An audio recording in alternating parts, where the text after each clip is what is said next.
So hello everyone. आज देखते हैं हम fourth chapter motion in a plane के कुछ न्यूमेरिकल्स। फिर उसके बाद ये आपका लास्ट आज का दिन होगा। उसके बाद कल से हम पढ़ेंगे लॉज ऑफ मोशन। तो देखिए इसके कुछ क्वेश्चन लेके आए हैं। जैसे देखिए, find the angle of projection at which the horizontal range and the maximum height of the projectile are equal. वो क्या कर रहा है कि वो एंगल बताओ जहाँ पर हमारा हॉरिजॉन्टल रेंज और मैक्सिमम हाइट प्रोजेक्टाइल की बराबर हो जाए। मतलब क्वेश्चन अगर देखा जाए तो अगर मान लो कोई प्रोजेक्टाइल को इस तरह से फेंका जाता है, प्रोजेक्टाइल को इस तरह से फेंका जाता है, तो वो कह रहा है कि जब हमारी जो रेंज है, ये वाली रेंज, और जो ये हाइट है, ये हाइट अगर बराबर हो जाए, जिस केस में बराबर हो जाए, तो उस टाइम पे बताओ कि हमारा ये इसकी इसका एंगल कितना होगा। इसका एंगल कितना होगा ये हमसे पूछना चाह रहा है। ओके, चलिए देखते हैं अब देखते हैं। वैसे तो बच्चों इनको करने के काफ़ी शॉर्टकट तरीके भी होते हैं, लेकिन अभी हम यहाँ इसको लॉन्ग तरीके से देखेंगे, यानी कि कॉन्सेप्ट बेस पे। देखिए कुल मिला के हमसे क्या कर रहा है कि जो इसकी मैक्सिमम हाइट है और जो मैक्सिमम रेंज है वो दोनों बराबर है ना। तो यानी कि हम कह सकते हैं आर इक्वल टू हमारे पास क्या गिवन है, एच। सॉल्यूशन में हमको क्या दिया है, आर इक्वल टू हमको क्या दिया है, एच। ये है अभी हमारे पास गिवन। अब हमारे पास हमको आर और एच दोनों का ही फॉर्मूला आना चाहिए, है ना। तो रेंज का हमारे पास फॉर्मूला होता है u square sine 2 theta over g, और इक्वल टू में हाइट का हमारे पास फॉर्मूला होता है u square sine square theta over 2 जी, है ना। ये हमारे पास क्या होता है, रेंज का फॉर्मूला, और ये होता है हमारे पास हाइट का फॉर्मूला। क्योंकि हमने पढ़ा है रेंज इक्वल टू होता है हमारे पास u square sine 2 theta over g, और हाइट का फॉर्मूला होता है हमारे पास u square sine square theta over 2 g. तो हमारे पास रेंज और हाइट दोनों ही फॉर्मूले पता है ना। तो हम क्या, हमने जैसे कि हमको पता है कि ये दोनों हमको इक्वल दे रखे, तो ये रेंज की वैल्यू को मैंने उठा के यहाँ पर रख दिया, हाइट की वैल्यू को मैंने उठा के यहाँ पर रख दिया। अब देखते हैं क्या क्या चीज़ हो सकता है। देखो जी से जी हमारे पास कैंसिल आउट, यू स्क्वायर से यू स्क्वायर कैंसिल आउट, क्योंकि देखिए सब की सब चीज़ें यहाँ पर मल्टीप्लिकेशन में चल रही, तो इसलिए हम इसको आराम से कैंसिल आउट कर सकते हैं। उसके अलावा हमारे पास बचा क्या, देखो साइन 2 थीटा इक्वल टू हमारे पास बचा है साइन स्क्वायर थीटा अपॉन 2, इतना बचा है हमारे पास, है ना। अब एक काम करते हैं, साइन 2 थीटा का फॉर्मूला देखो क्या होता है। साइन 2 थीटा का फॉर्मूला होता है two sine theta cos theta. ये फॉर्मूला बहुत ज़्यादा इंपॉर्टेंट है, इसको याद रख लीजिएगा। साइन 2 थीटा का फॉर्मूला होता है 2 sin theta cos theta. Okay, तो उसके बाद अब उसके बाद इसकी वैल्यू को, और यहाँ पर हमने रख दिया साइन स्क्वायर थीटा। अगेन एक साइन से साइन हमारे पास कैंसिल आउट हो गया, तो क्या बचा 2 cos theta equal to sine theta. अब एक काम करते हैं, दोनों तरफ हम साइन से डिवाइड कर लेते हैं, ऐसा भी कर सकते हैं, है ना। तो अगर मैं दोनों तरफ साइन से डिवाइड करूँ, सॉरी कॉस से डिवाइड करते हैं, तो 2 cos theta divided by cos theta equal to sine theta divided by cos theta. Okay, ये हमारे पास अभी तक इतना सॉल्यूशन आ चुका है। अब साइन कॉस से कॉस हमारे पास कैंसिल आउट, क्या बचा 2 और यहाँ पर बचा टेन थीटा। एक मिनट, हाँ एक 2 ये भी था, एक 2 ये था, तो इस 2 को यहाँ मल्टीप्लाई कर लेते हैं, है ना। तो आ गया हमारे पास 2 × 2, यानी कि आ गया 4 इक्वल टू आ गया टेन थीटा। तो अगर हमको टेन चाहिए, थीटा चाहिए था, एंगल पूछा था उसने, तो थीटा इक्वल टू आ जाएगा टेन इनवर्स 4। यानी कि जब इसमें इस तरह की चीज़ें होती हैं कि जैसा अगर मान लो वाई इक्वल टू हमारे पास साइन थीटा है, तो अगर मैं साइन को इस साइड ले आऊँगा, सिर्फ साइन को, तो ये आ जाता है साइन इनवर्स। ठीक है, साइन की पावर -1 लगा देते हैं। वैसे ही टेन को इस साइड ले, तो ये आ गया टेन इनवर्स। ठीक है, तो ये हमारे पास आ गया थीटा, क्योंकि हमको खाली थीटा चाहिए था। तो this will be your answer. Now the next question is, a projectile is thrown from a point 39.2 metre away from the foot of building. यानी कि एक प्रोजेक्टाइल को, एक बिल्डिंग है उससे हमने 39.2 मीटर दूर एक पॉइंट है, ठीक है। हमारे पास एक बिल्डिंग है, उस बिल्डिंग के फुट से, यानी कि उसकी जड़ से 39.2 मीटर दूर हमने एक पॉइंट लिया, और वहाँ से हम एक किसी चीज़ को थ्रो कर रहे हैं, किसी बॉडी को थ्रो कर रहे हैं, ठीक है। तो अब वो कह रहा है कि, और जो बिल्डिंग की हाइट है वो है 19.6 मीटर, बिल्डिंग की हाइट है 19.6 metre high, and just reaches the top horizontally. वो क्या करता है, उस बिल्डिंग के टॉप को जस्ट रीच करता है। Find the velocity of the projectile and angle of throw. हमको उस प्रोजेक्टाइल की वेलोसिटी की निकालना है, यानी कि इनिशियल वेलोसिटी हमने किससे फेंका है, और उस बिल्डिंग, और हमने एंगल ऑफ थ्रो निकालना है, यानी कि हम किस एंगल से उस प्रोजेक्टाइल को हमने फेंका है। क्वेश्चन ये है कि हमारे पास क्या, देखो एक प्रोजेक्टाइल हमने फेंकना है, और वो बिल्डिंग से 39.2 मीटर दूर है, और बिल्डिंग की हाइट है 19.6, and just reaches the top horizontally. वो उसके टॉप को जस्ट हिट कर रहा है, यानी कि मैक्सिमम हाइट तक जा रहा है ना। तो find the velocity of the projection. अब कुल मिला के ऐसे देखो जरा सा, मैं ये बात कर लेता हूँ कि मान लो ये बिल्डिंग है, ठीक है, ये बिल्डिंग है, हमने इस बिल्डिंग की हाइट हमको दी हुई है जो है आपकी 19.6 मीटर, ठीक। और इससे इसके जड़ से इतनी दूर, यहाँ पर ये मान लेते हैं इसकी जो डिस्टेंस दी है हमको दी है 39.2 मीटर, और ये हमने इसको फेंकना है यहाँ से, और जैसे इसको इसके छत को टच करते हुए प्रोजेक्टाइल हमारा आगे को बढ़े, है ना। ये हमारा क्वेश्चन है इस तरह का। तो देखो अब वो कह रहा है कि बताओ यहाँ पर ये एंगल कितना होना चाहिए, ठीक है, और ये हम यहाँ से जो इसकी इनिशियल वेलोसिटी देंगे यू, ये यू कितना होना चाहिए, ये हमारा क्वेश्चन है। ओके, चलो देखते हैं फिर, यानी कि अब हम यहाँ पर इसका सॉल्यूशन करते हैं, और हमारे पास पहले तो देखते हैं गिवन डेटा क्या क्या है। ओके, तो देखिए पहली चीज़ तो देखिए जो इसकी रेंज होगी वो क्या चीज़ होगी। देखिए ये बिल्डिंग को जस्ट रीच करेगा, यानी कि सबसे मैक्सिमम हाइट तक जब जा रहा है तो वो जा रहा है 19.6 तक, क्योंकि वो मैक्सिमम बिल्डिंग को टच करते हुए आ रहा। और ये बिल्डिंग के जड़ से लेकर यहाँ तक की जो डिस्टेंस है 39.2, इसका मतलब मैं इसकी रेंज कितना कह सकता हूँ, 39.2 है तो उसका दुगना कर दो, है ना, 39.2 है तो उसका दुगना कर दो, वो हमारे पास रेंज हो गया, है ना। यानी कि रेंज कितना आ जाएगा 2 × 39.2 मीटर। तो कुल मिला के रेंज हमारे पास, अगर मैं इसको मल्टीप्लाई करूँ तो ये आ गया 498, ये आ गया हमारे पास 78.4 मीटर हमारे पास आ गई रेंज, है ना। और इसकी हाइट हमको ऑलरेडी गिवन है, हाइट हमको गिवन है 19.6 मीटर बिल्डिंग की, यानी कि हमारे प्रोजेक्टाइल की हाइट भी 19.6 मीटर हो चुकी है ना। चलिए अब देखते हैं इसमें और क्या क्या चीज़ है। अब हमसे क्या कहा है जरा देखिए, पहले चलो रेंज हमारे पास कितनी है, रेंज का फॉर्मूला निकालते हैं, क्योंकि रेंज और हाइट का हमारे पास डेटा गिवन है तो इनको यूज़ करते हैं। तो रेंज हमारे पास होता है u² sin 2 theta upon g, ये हमारे पास रेंज का फॉर्मूला होता है। और जो मैक्सिमम हाइट का फॉर्मूला होता है वो होता है हमारे पास u² sin² theta upon 2g, ये हमारे पास फॉर्मूला है ना। अब देखो हमको u, अब एक काम करते हैं, देखो हमको r और h गिवन है ना, g, तो एक काम करते हैं इन दोनों को डिवाइड कर देते हैं, ये सबसे बढ़िया तरीका है। g से g कैंसिल आउट, u² से u² कैंसिल आउट, है ना। तो हमारे पास r कितना गिवन है, देखिए r और h हमारे पास गिवन है ना। तो एक काम करते हैं और क्या क्या कैंसिल आउट हो सकता है हमारे पास, इसको देखते हैं चलो, और थोड़ा सा इसको सॉल्व कर लेते हैं। तो आ गया हमारे पास r/h इक्वल टू, इस 2 को ऊपर भेज देंगे तो ये आ जाएगा 2 sin 2 थीटा का फॉर्मूला ओपन कर लेते हैं, तो आ गया 2 sin थीटा cos थीटा। देखो जो ये 2 बचा था यहाँ पर, ये 2 तो ऊपर भेज दिया मैंने, और sin 2 थीटा का फॉर्मूला गया 2 sin theta cos theta divided by, नीचे क्या बचा, देखो ये वाली चीज़ ऊपर आ जाएगी, है ना, यहाँ अंदर वाली चीज़ अंदर मल्टीप्लाई होती है, बाहर वाली बाहर, तो ऊपर आ जाएगा sin² थीटा, या ये बचा हमारे पास sin² थीटा। तो देखिए क्या बचा, r/h इक्वल टू 2 को ऊपर ले आया मैं 2, और sin 2 थीटा को ओपन किया तो 2 sin थीटा cos थीटा, और नीचे बचा sin² थीटा, तो एक साइन से साइन हमारे पास कैंसिल आउट। ओके, तो क्या चीज़ बची देखिए अब हमारे पास, r/h equal to r/h equal to, यहाँ पर बचा 4, और cos अपॉन साइन ये हुआ, चलो नीचे लिख दिया मैंने tan थीटा, क्योंकि देखो sine upon cos tan theta, इसको उल्टा कर लेते हैं, है ना। तो हमारे पास आ गया, क्योंकि हमको थीटा निकालने से मतलब है ना पहले, तो ये हमारे पास आ गया tan थीटा इक्वल टू, इसको हम मल्टीप्लाई कर लेते हैं h के साथ, ये आ जाएगा 4h/r, है ना, tan theta equal to 4h/r। अगर ये चीज़ समझ में नहीं आ रही तो फिर से देखिए, इसको यहाँ क्रॉस मल्टीप्लाई कर लेते हैं पहले, ये आ गया r tan theta equal to 4h, है ना। तो tan थीटा इक्वल टू क्या आ गया हमारे पास 4h/r, r को हम नीचे भेज दिया, कैसे भी कर लो एक ही बात है। तो हमारे पास tan थीटा इक्वल टू इतना आ चुका है। अब देखते हैं हम सारी की सारी वैल्यू पुट कर लेते हैं जो जो हमारे पास गिवन है। h की वैल्यू हमारे पास ऊपर आई थी, ऊपर गिवन है 19.6 डिवाइडेड बाई r की वैल्यू हमको दिया है 78.4 हमारे पास आया हुआ है ना। तो दोनों को अगर यहाँ पर सॉल्व करें तो देखो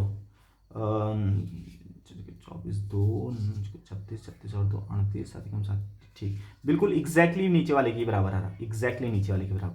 तो इसको उसके काटेंगे तो 1 आ गया, यानी कि tan थीटा इक्वल टू हमारे पास कितना आ चुका है, tan थीटा हमारे पास आ चुका है 1। और tan थीटा 1 कब होता है, जब थीटा होता है 45 डिग्री, यानी कि हमारे पास थीटा की वैल्यू आ चुकी है 45 डिग्री, है ना। तो यानी कि एक डेटा हमारे पास आ चुका है जब थीटा हमारे पास आ गया है 45 डिग्री। अब हमसे पूछा ये था इनिशियल वेलोसिटी, हमसे पूछा था इनिशियल वेलोसिटी। अब तुम r या h कोई भी फॉर्मूला यूज़ करके निकाल सकते हो इनिशियल वेलोसिटी, है ना। चलो एक काम करते हैं, h से ही निकाल देते हैं, ठीक है। तो h इक्वल टू हमारे पास था u² sin² theta upon 2g, है ना। तो h की वैल्यू हमको दी थी 19.6 इक्वल टू u हमको चाहिए, और sin² 45 डिग्री, यानी कि sin 45 डिग्री का होल स्क्वायर, ठीक है, डिवाइडेड बाई 2 इंटू जी को यहाँ पर रख लेंगे 9.8। ओके, इतना हमारे पास आ चुका है। तो अब देखिए यू स्क्वायर को ऐसे रखते हैं क्योंकि यहाँ इसकी वैल्यू हमको चाहिए। साइन 45 की वैल्यू होती है 1/2, 1/2, 1/√2, 1/√2 का स्क्वायर करेंगे तो 1/2 ही आ जाएगा, यानी कि एक 2 ऑलरेडी है, एक 2 और आ गया यहाँ से, इंटू का 9.8 और यहाँ आ गया 19.6। ये सारी चीज़ समझ में आ रही होगी। फिर से देखिए क्या क्या मैंने, यू स्क्वायर ऑलरेडी है, साइन 45 की वैल्यू होती है 1/√2, तो 1/√2 का होल स्क्वायर किया तो 1/2 आ जाएगा, यानी कि 1.2 आ गया, है ना। और 2 इंटू 9.8 ऑलरेडी है, ठीक, तो इसको वहाँ भेज देते हैं। तो कितना आ गया देखो, 19.6 इंटू 2 टू जा 4 into 9.8 equal to u square. अब सबको मल्टीप्लाई करके उसका रूट निकालेंगे, हमारे पास यू स्क्वायर आ जाएगा। ओके, चलो चेक करते हैं कितना आएगा। तो यू स्क्वायर इक्वल टू, एक मिनट देखते हैं, यू स्क्वायर इक्वल टू ये 19.6 को यहाँ पर इससे मल्टीप्लाई किया था हमने पहले, तो ये आ गया था 78.4 इंटू 9.8। ओके, तो यू इक्वल टू आ जाएगा हमारे पास, इसको अगर मल्टीप्लाई हम करें तो, वेट अ सेकेंड, इसको मल्टीप्लाई कर लेते हैं। सो ये आपका मल्टीप्लाई होके आ चुका है 768.32, और स्क्वायर, इसका जब हम स्क्वायर रूट निकालेंगे तो आ जाएगा आपका 27.72। तो ये आ चुका है हमारी इनिशियल वेलोसिटी। तो देखिए बच्चों, काफ़ी आसान क्वेश्चन होते हैं, बस थोड़ा सा आपके कॉन्सेप्चुअल क्वेश्चन है, और अगर फॉर्मूले आपको याद है, थोड़ा बहुत आप कॉन्सेप्ट लगाओगे तो आराम से आंसर आ जाएंगे। सो स्टूडेंट, अब एक नया क्वेश्चन लेके आए हैं, देखिए अब, a shot is fired with a velocity of 100 metre per second in a direction making an angle of 60 degree with the vertical, calculate its time of flight, maximum height reached and horizontal range, ये निकालना है। Okay, तो इस बार में जो जी की value है उसको approximately 10 metre per second square लूंगा, ठीक है, जिससे हमारी कैलकुलेशन थोड़ा आसान हो जाए। अब देखिए इस बार क्वेश्चन क्या करा, a shot is fired with a velocity of 100 metre per second, यानी कि यू हमको दिया है 100 metre per second initial velocity. तो वो कह रहा है कि वो जो यू है वो 60 डिग्री का एंगल बना रहा है वर्टिकल के साथ, यानी कि जो हमारा प्रोजेक्टाइल है वो प्रोजेक्टाइल वर्टिकल के साथ एंगल बना रहा है 60 डिग्री का, यानी कि हमको लेकिन हॉरिजॉन्टल के साथ एंगल चाहिए होता है, तो अपने आप ही कितने डिग्री का हो जाएगा, 30 डिग्री का हो जाएगा, है ना। तो उसके बाद अब देखिए हमको निकालना है time of flight, maximum height और हॉरिजॉन्टल रेंज, सारी चीज़ें निकालनी है। तो टाइम ऑफ फ्लाइट देखिए क्या होगा, टाइम ऑफ फ्लाइट का फॉर्मूला आपके पास होता है 2u साइन थीटा ओवर जी। तो देखिए 2 इंटू यू की वैल्यू होगी 100, साइन कितना आ जाएगा, एंगल कितना आ जाएगा 30 डिग्री, क्योंकि हमको हॉरिजॉन्टल के साथ एंगल चाहिए होता है, तो साइन 30 डिग्री डिवाइडेड बाई जी हो गया 10। तो देखिए कितना आ जाएगा, 2 इंटू 100, साइन 30 की वैल्यू 1/2, अपॉन में नीचे 100, 10 एक और था, 2 से 2 कैंसिल आउट, 10 से एक 0 कैंसिल आउट, तो 10 सेकेंड, 10 सेकेंड आपका आंसर आ गया। ओके, तो टाइम ऑफ फ्लाइट आपके पास आ चुका है। अब देखिए उसके बाद हम निकालते हैं, अब उसके बाद हाइट, ओके, मैक्सिमम हाइट। तो मैक्सिमम हाइट के पास आपका फॉर्मूला होता है 2u sine square, sorry you square sine square theta upon 2g। Again देखिए u हमारे पास है 100, तो 100 का square 100 into 100 into sine square theta, यानी कि साइन 30 डिग्री, साइन 30 डिग्री यानी कि 1/2 इंटू 1/2, है ना, स्क्वायर है तो 2 बार 1/2 से मल्टीप्लाई कर लिया, डिवाइडेड बाई 2 इंटू जी आ गया आपके पास 10, तो एक 0 से 0 कैंसिल आउट, और ये आ जाएगा आपके पास 100 डिवाइडेड बाई 8, है ना, 100 डिवाइडेड बाई 8, एक मिनट रुक जाओ एक सेकंड, यू आपके पास है 100, तो 100 इंटू 100 यानी कि हो गया 100 का स्क्वायर, फिर साइन थीटा यानी कि 30 डिग्री यानी कि 1/2 इंटू 1/2 अपॉन 2 इंटू जी, ठीक हो गया। तो आगे आपके पास 1000 बचा ऊपर, और नीचे आया ये 2 इंटू 2 इंटू 2, ओके, तो डिवाइडेड बाई 8 कर लो, ओके, डिवाइडेड बाई 8 कर लेते हैं, या फिर काट लो इसको, जैसे भी तुम्हारी मर्जी है। चलो 500 ये आ गया, 500 को फिर से 2 से काटा तो 250 आ गया, 250 को फिर से काटा तो 125 आ गया, यानी कि 125 मीटर आपके पास आ गई है हाइट। अगर जी की वैल्यू आप 9.8 रखते हो तो थोड़ा बहुत आंसर आपके वेरी करेंगे। Okay, now the third one is range. तो रेंज आपके पास होता है u square sine 2 theta upon g, u square sine 2 theta upon g. चलिए देखते हैं, तो u आपके पास अगेन 100 है, तो 100 इंटू 100 साइन 2 थीटा यानी कि साइन 2 इंटू 30 यानी कि 60 डिग्री, थीटा कितना है 30 को 2 से मल्टीप्लाई करेंगे तो 60, डिवाइडेड बाई जी आपका आ गया 10। तो आप देखिए एक 0 से 0 अगेन कैंसिल आउट कर दिया, तो ये आ गया आपका 10,000, एक 0 यहाँ का भी ले लेते हैं, इंटू साइन 30 की वैल्यू होती है √3/2, तो √3 से ये आपका कैंसिल आउट हो गया 500 बार, है ना, और ये आंसर ऐसा आपका आ गया 500 √3 की वैल्यू भी अगर आप रखना चाहते हो तो ये आ जाता है 1.73। तो अगर आप इससे मल्टीप्लाई करते हो तो ये आ जाएगा, चलो 2 जीरो ऐसे लगा दिया मैंने, 3 पंजे 15, 1 7 पंजे 35, 1 36, 5 कम 5 3 8, यानी कि 865 मीटर। ओके, तो रेंज आपके पास आ गया 865 मीटर। देखिए बच्चों, फिर से मैं कह रहा हूँ, अगर जी की वैल्यू आप 9.8 देता, क्वेश्चन में कहता है कि 9.8 रखो, तो आपके आंसर थोड़ा बहुत वेरी कर सकते हैं। ओके, तो इट डिपेंड्स ऑन जी, आपके पास थोड़ा बहुत आंसर ये वेरी कर जाएंगे, थोड़ा एक दो नंबर कम ज़्यादा होंगे, लेकिन फिलहाल जी इक्वल टू 10 लेके हमारे पास अप्रॉक्सीमेट आंसर ठीक है। सो बच्चों अब एक नया क्वेश्चन लेके आए हैं। A cricketer can throw a ball to a maximum horizontal distance of 100 metre. How much high above the ground can the cricketer throw the same ball. वो क्वेश्चन ही कहना चाह रहा है कि एक क्रिकेटर जो है वो मैक्सिमम डिस्टेंस तक एक क्रिकेट के बॉल को 100 मीटर तक फेंक पाता है। अगर उससे कहा जाए कि उतनी वेलोसिटी से, जिस वेलोसिटी से वो वहां को फेंक रहा, सेम वेलोसिटी अगर उससे कहा जाए कि तू ऊपर को फेंक, ठीक बिल्कुल वर्टिकली ऊपर को फेंक, तो कितने मीटर ऊपर तक फेंक पाएगा, ये क्वेश्चन वो पूछ रहा हमसे। देखिए, अगर एक क्रिकेटर फेंक पाता है मैक्सिमम डिस्टेंस तक, वो सारी अपनी मैथ्स कैलकुलेशन लगाता है और ये फेंक पाता है 100 मीटर दूर तक, है ना। तो अगर उसी क्रिकेटर से कहा जाए कि उसको ऊपर को फेंक, उस बॉल को ऊपर को फेंक, तो वो पूछ रहा है कि बताओ उसकी वो कितने हाइट तक उसको फेंक पाएगा, मैक्सिमम हाइट तक उसको फेंक पाएगा। सो स्टूडेंट, अब देखिए ये वाला क्वेश्चन कैसे होगा। देखिए, क्रिकेटर उसको फेंक पाता है 100 मीटर दूर, मैक्सिमम 100 मीटर दूर फेंक पाता है, तो वो क्रिकेटर ये दिमाग लगाएगा कि यहाँ पर जो उसका एंगल बने वो 45 डिग्री का बने, क्योंकि 45 डिग्री पे ही मैक्सिमम कोई भी चीज़ जाती है, यानी कि एंगल हो गया हमारे पास 45 डिग्री।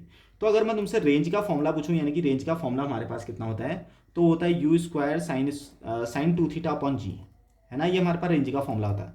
तो पहले देखिए, अगर मैं यहाँ पर सबको ऐसे रख रहा हूँ, बस थीटा को 45 पुट कर दो तो ये आ जाएगा साइन 90 अपॉन जी। तो यानी कि रेंज हमारे पास कितना आ गया, यू स्क्वायर अपॉन जी, यानी कि ये मैक्सिमम डिस्टेंस तक, जब हमारी रेंज मैक्सिमम होती है तो उसका ये फॉर्मूला आ जाता है R equal to u square upon g. इस वाले को थोड़ी देर के लिए होल्ड करते हैं, ठीक है, इसको थोड़ी देर होल्ड पे रखते हैं।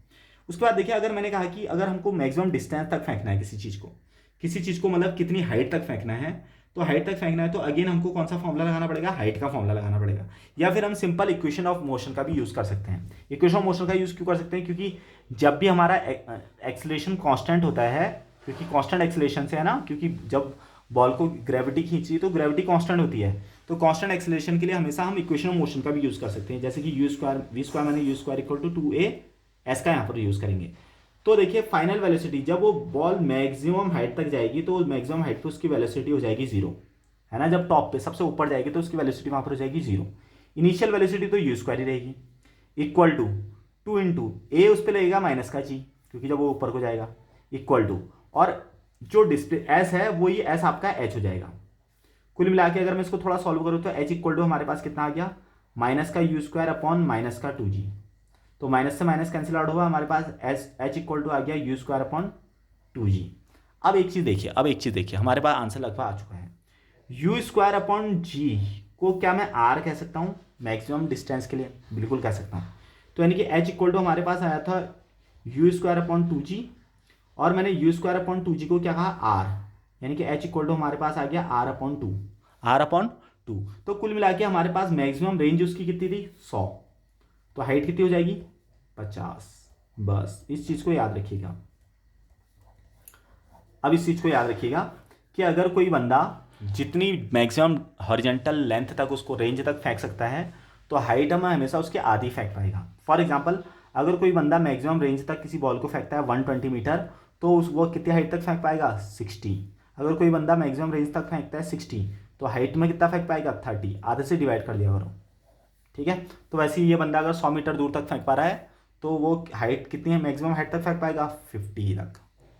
ओके, सो स्टूडेंट, ये आपका एक क्वेश्चन है। देखिए, a man can jump on moon 6 time as high as on earth, why. ये क्वेश्चन ये कहना चाह रहा है कि एक आदमी मून पे अर्थ से 6 गुना ज़्यादा जंप कर पाता है। फॉर एग्जाम्पल, आप अर्थ पे हाई जंप लगाते हो 1 मीटर, तो मून पे आप हाई जंप लगा पाओगे 6 metre with the same force.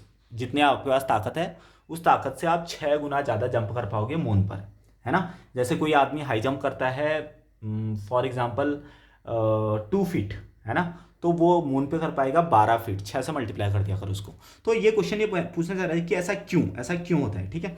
चलिए देखते हैं हम हमको हाइट का फॉर्मूला चाहिए, तो हम हाइट का फॉर्मूला यूज़ करते हैं अगेन प्रोजेक्टाइल के लिए। एच इक्वल टू हमारे पास होता है u square sine square theta upon 2g, ये हमारे पास हाइट का फॉर्मूला है, ये मैं यूज़ कर रहा हूँ फॉर अर्थ, ठीक है। ये सारे मैंने जी एच यू सब ये अर्थ के लिए लिए हैं, ठीक है। अब मैं यहाँ पर क्या कर रहा हूँ कि जो मून पर जो ग्रेविटेशनल फोर्स होता है यानी कि जी डैश होता है, मून पर ग्रेविटेशनल एक्सेलरेशन होता है वो g/6 होता है। अर्थ के ग्रेविटेशन का 1/6 होता है, अर्थ के ग्रेविटेशन का 1/6 होता है। तो अब इसी का यूज़ करते हैं, यहाँ पर एच डैश निकालते हैं हम, नया यहाँ पर निकालते हैं हम हाइट, उसकी नई हाइट। तो यू तो उसका सेम ही है, सेम वेलोसिटी से उछल रहा हो, है ना। थीटा भी उसका देखो, थीटा को भी चलो कुछ नहीं रखना, अभी हमने साइन थीटा ही रख दिया उसको, डिवाइडेड बाई 2 इंटू जी को रख दिया यहाँ पर g/6। तो अब देखो, अब मैं क्या कर रहा हूँ, इन दोनों को यहाँ पर डिवाइड कर देता हूँ, इसको और इसको क्या कर लेते हैं यहाँ पर डिवाइड कर लेते हैं। तो h upon h dash equal to, अगर मैं डिवाइड करूँ तो देखो फॉर एग्जाम्पल ये डिवाइड वाली लाइन है, u square cancel out, sine square theta cancel out, g से जी कैंसिल आउट, 2 से 2 कैंसिल आउट, ये 2 यहाँ जाके नीचे हो जाएगा, यानी कि 1/6 यहाँ पर आ जाएगा। देखो ना, नीचे वाले नीचे मल्टीप्लाई, ऊपर वाले ऊपर मल्टीप्लाई, बाहर वाले बाहर मल्टीप्लाई, तो कुल मिला के क्या आ जाएगा 1/6। तो h इक्वल टू आपका क्या आ गया, एच डैश अपॉन, या एच डैश इक्वल टू आ गया आपके पास, सॉरी एच डैश को यहाँ मल्टीप्लाई कर लेते हैं, तो 6 time of h equal to h dash. तो एच डैश यानी कि उसकी नई हाइट क्या आ जाएगी, अर्थ पे जितना उछल रहा है उसका 6 गुना, 6 time of jump on earth, यानी कि अर्थ पे जितना वो हाई जा रहा है उससे 6 गुना ज़्यादा वो मून पे चले जाएगा। तो शायद ये क्वेश्चन आपको समझ में आ चुका होगा। सो स्टूडेंट, अब एक नया क्वेश्चन लेके आए हैं, देखिए। A wheel is 0.6 metre in radius is moving with a velocity of 10 metre per second, find angular speed. क्या कह रहा है, देखिए एक व्हील है, एक आपके पास टायर मान लेते हैं, उसकी रेडियस है यहाँ पर 0.6 मीटर, ठीक है। उसके बाद वो कह रहा है कि ये एक जो पार्टिकल है, यानी कि जो इसकी वेलोसिटी है, व्हील की जो वेलोसिटी, मान लो कोई पार्टिकल है वो किस वेलोसिटी घूम रहा है, 10 मीटर पर सेकेंड, यानी कि हमको उसका रेडियस दिया है और वेलोसिटी दी है, हमसे पूछ रहा है उसकी एंगुलर स्पीड यानी कि एंगुलर वेलोसिटी। तो मैंने आपको बताया था ओमेगा वी और आर के बीच में एक रिलेशन होता है, क्या जो होता है आपके पास linear velocity equal to r into angular velocity, ऐसा पढ़ा था ना हमने। वैसे एक्सेलरेशन क्या पढ़ा था, linear acceleration equal to r into angular acceleration, ठीक है। तो इसका यूज़ करते हैं, देखो वैसे तो v देखिए हमको चाहिए ओमेगा, तो ओमेगा इक्वल टू क्या आ जाएगा, v ओवर आर, है ना, यानी कि ओमेगा इक्वल टू आ गया v अपॉन आर। तो अब इसकी वैल्यू को पुट कर लेते हैं, v कितना दिया आपको, हमको 10 और r दिया है 0.6, तो कितना आ गया 10 डिवाइडेड बाई 0.6, चलो एक पॉइंट बढ़ा लेते हैं तो 6, तो 100 डिवाइडेड बाई 6 जो कि आपका आ जाएगा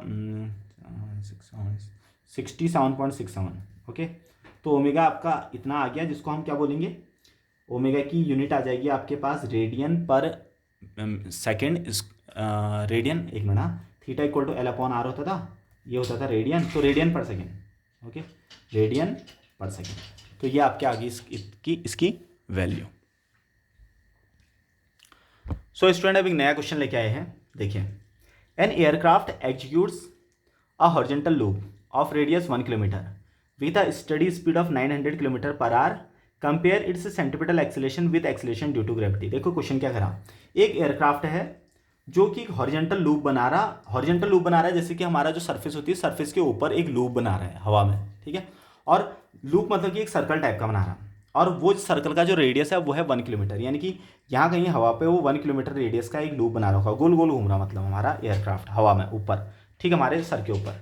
उसके बाद वो कह रहा है कि जो इसकी स्पीड है वो कांस्टेंट एक जैसी है, जो इसकी स्पीड है वो है हमारे पास 900 किलोमीटर पर आवर, ये हमारी इस स्पीड से घूम रहा है, ये दिया है हमको 1 किलोमीटर, ठीक है। अब वो क्या कर रहा है कि इसका सेंट्रीपिटल एक्सेलरेशन इसका कंपेयर करो with acceleration due to gravity, यानी कि इसका हमको निकालना है ए, और उस ए को, उसके एक्सेलरेशन को हमको जी के साथ कंपेयर करना है। कंपेयर मतलब कुछ नहीं होता है, डिवाइड कर दिया करो, और कुछ नहीं।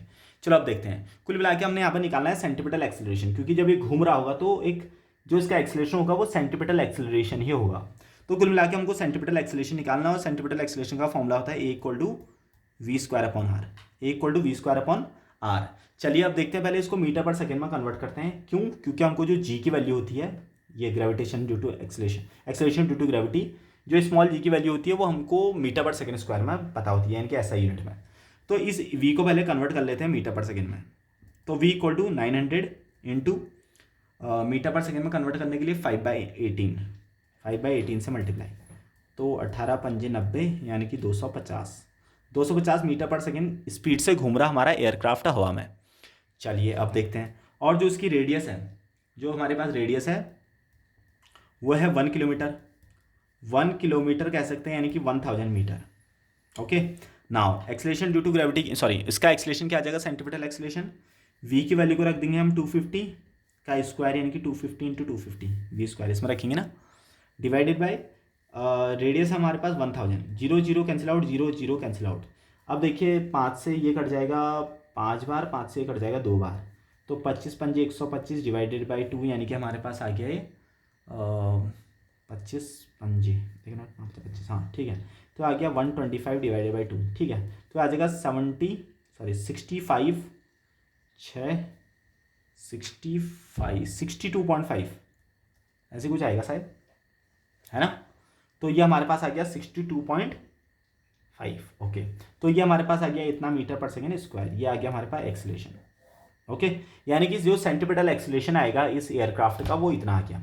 अब हमसे पूछा है एक्सेलरेशन, इसका कंपैरिजन करो ग्रेविटेशनल एक्सेलरेशन के साथ, तो कंपैरिजन कुछ नहीं है, हमारे पास जो जी की वैल्यू होती है जो होती है 9.8, उसके साथ इसको कंपेयर कर दो, मतलब कि डिवाइड कर दो, यानी कि A/G equal to 62.5 divided by 9.8।